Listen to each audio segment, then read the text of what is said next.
மாடு அசோலா சாப்பிட்ற வீடியோ பெருசாக நீங்கள் பார்த்துருக்க மாட்டீங்க. இது இன்னமுமே நிறைய பேர் கேட்குறாங்க, மாடு அசோலா கொடுக்கலாமா, எவ்வளோ கொடுக்கணும், சாப்பிடுமா முதல்ல அப்படின்ற மாதிரி கேட்குறாங்க. நீங்கள் டெய்லி அதுக்கு கொடுக்குற புல்லு மாதிரி தான் இந்த ஒரு அசோலா. புல்லில் எப்படி வந்து சத்து இருக்கோ அதேமாரி அசோலாவிலையும் வந்து பார்த்தீங்கன்னா அதிகப்படியான ப்ரோட்டீன்ஸ் இருக்குது. இந்த புண்ணாக்கில் வந்து புண்ணாக்கு 1 கிலோ போட்டிங்கன்னா என்ன சத்து கிடைக்குமோ அதே அளவு சத்து வந்து பார்த்தீங்கன்னா இந்த 1 கிலோ அசோலாவில் வந்து பார்த்தீங்கன்னா இருக்குதுன்னு சொல்லிட்டு கவர்மெண்ட்டே வந்து பார்த்தீங்கன்னா ஆராய்ச்சி பண்ணி கால்நடை மையத்தில் ஒரு புக்கு மூலயமா பப்ளிஷ் பண்ணியிருக்காங்க. கால்நடை மருத்துவர்களும் அதை தான் சொல்கிறாங்க. நம்மக்கிட்ட கஸ்டமர் ஒருத்தர் வந்து அசோலா வாங்கியிருந்தார். ஒரு மாடு இப்போ சனியாக இருக்குது, நல்லா இன்னும் கொஞ்சம் நல்லா கன்று நல்லா ஈல்டு நல்லா போடணும், திடமாக இருக்கணும் நல்லா கன்று அப்படின்றது நல்லா சத்தான உணவுகளை கொடுக்குறாரு. தவிடு வந்து பார்த்தீங்கன்னா ஒரு அன்னக்குடியில் கலந்துருக்காரு. அது கூட வந்து பார்த்தீங்கன்னா அசோலாவையும் சேர்த்து போட்டு கலக்கி கொடுக்குறாரு. அது எப்படி சாப்பிடுதுன்றதை தான் நீங்கள் பார்க்குறீங்க. ஸோ இது மாதிரி கொடுக்கறதுனால என்ன பெனிஃபிட் அப்படின்றத முதல்ல தெரிஞ்சுக்கோங்க. இது மாதிரி கொடுக்கறதுனால புண்ணாக்கில் என்ன சத்து இருக்கோ அந்த சத்து வந்து பார்த்தீங்கன்னா இந்த அசோலா மூலயமா அதுக்கு நேரடியாக கிடைக்குது. அதிகப்படியான புரதம் அமினோ அமினங்கள் வந்து பார்த்தீங்கன்னா அது கிடைக்கிறதுனால நல்லா ஹெல்த்தியாக இருக்கும். மாடு எலும்பு தோலுமாக இருக்காது, நல்லா ஆரோக்கியமாக இருக்கும். அதுக்கு தேவையான சத்துக்கள் வந்து பார்த்தீங்கன்னா மினரல்ஸ்லாம் வந்து பார்த்தீங்கன்னா அதுக்கு ஈஸியாக கிடைக்கும். அப்படி கிடைக்கும் போது வந்து பார்த்தீங்கன்னா மாடு வந்து ரொம்ப ஆரோக்கியமாக இருக்கும், எந்த விதமான நோய் தாக்குதலுக்கும் உட்படாது. கன்று போடும்போது வந்து ரொம்ப எளிமையாக கன்று போடும். அந்த பிறக்கக்கூடிய கன்றுக்குட்டியும் வந்து பார்த்தீங்கன்னா ஆரோக்கியமாக இருக்கும். இதுவே பால் கறக்கிற மாடாக இருந்தால் பால் நல்லா வந்து பார்த்தீங்கன்னா ஃபேட் கண்டென்ட் நல்லா வரும், எஸ்என்எஃப் ஃபேட் வந்து பார்த்தீங்கன்னா நல்லா ரேட் கூடி வரும்.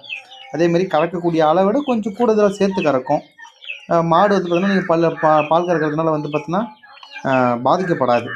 சரிங்களா? அதனுடைய எனர்ஜி லெவல் வந்து பார்த்தீங்கன்னா நீங்கள் வந்து பார்த்தீங்கன்னா பூஸ்டப் பண்ணுறீங்க, அவ்வளோதான். இது எடுத்த உடனே சாப்பிட்ருமா சார், கொடுத்த உடனே சாப்பிட்ருமா அப்படின்னு கேட்டால் சாப்பிடாது. இதை நீங்கள் பழக்கப்படுத்தணும். முதல்ல வந்து பார்த்தீங்கன்னா ஒரு அன்னக்குள்ளே தண்ணி வைக்கிறீங்க, இல்லை வந்து பார்த்தீங்கன்னா ஏதாவது தவிடு வைக்கிறீங்கன்னா கொஞ்சமாக கம்மியான அளவில் ஒரு கைப்பிடி 2 கைப்பிடி அளவு கலக்கி கொடுக்கணும். கம்மியான அளவு கொடுக்கும்போது முதல்ல அதனுடைய ஸ்மெல்லு பிடிக்கணும், அதனுடைய டேஸ்ட்டு பிடிக்கணும். அதுக்கு எடுத்த உடனே நீங்கள் கொடுத்தெல்லாம் சாப்பிட்றாது. பழகிடுச்சு இப்படியே நீங்கள் ரெகுலராக ஒரு வாரம் 2 வாரம் கொடுத்து பழகிடுச்சுன்னா டேரெக்டாக கொடுத்தாலுமே சாப்பிடும். ஆனால் நீங்கள் அசோலா தொட்டிலேருந்து எடுக்கும்போது நல்லா ஒரு வாட்டிக்கு 2 வாட்டி அலசிட்டு தண்ணி நல்லா இழுத்து காய வச்சு அதுக்கப்புறம் கொடுக்கணும்.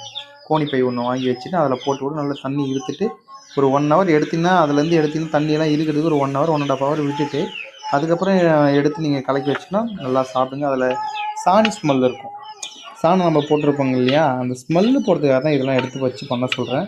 மற்றபடி வேறு ஒன்றும் கிடையாது. கோழிக்கு போடுறதுன்னா நீ தண்ணி இறுக்கிட்டு தான் போடணும். தண்ணியோடு போட்டிங்கன்னா அதை சாப்பிடும் போது சளி பிடிச்சிருங்க. அந்த தண்ணி ரொம்ப நாளாக தேங்கி நின்று இருக்கும், அதனால் பிரச்சனை வரதுக்கு வாய்ப்பு இருக்குது. ஸோ வாஷ் பண்ணிவிட்டு தான் நீங்கள் கண்டிப்பாக போடணும்.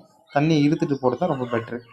இது முயலுக்கு கொடுக்குறாங்க, கோழிக்கு கொடுக்குறாங்க, அதுக்கடுத்து வந்து பார்த்தோன்னா அந்த காடைக்குமே கொடுக்குறாங்க, மாடுக்கு கொடுக்குறாங்க. ஆடு நல்லா வெயிட் ஏறணும், உங்களுக்கு நல்லா வெயிட் வந்தால் தான் நம்மளால் விற்க முடியும் அப்படின்னு நினைக்கிறீங்கன்னா ஆட்டுக்கு கொடுங்க.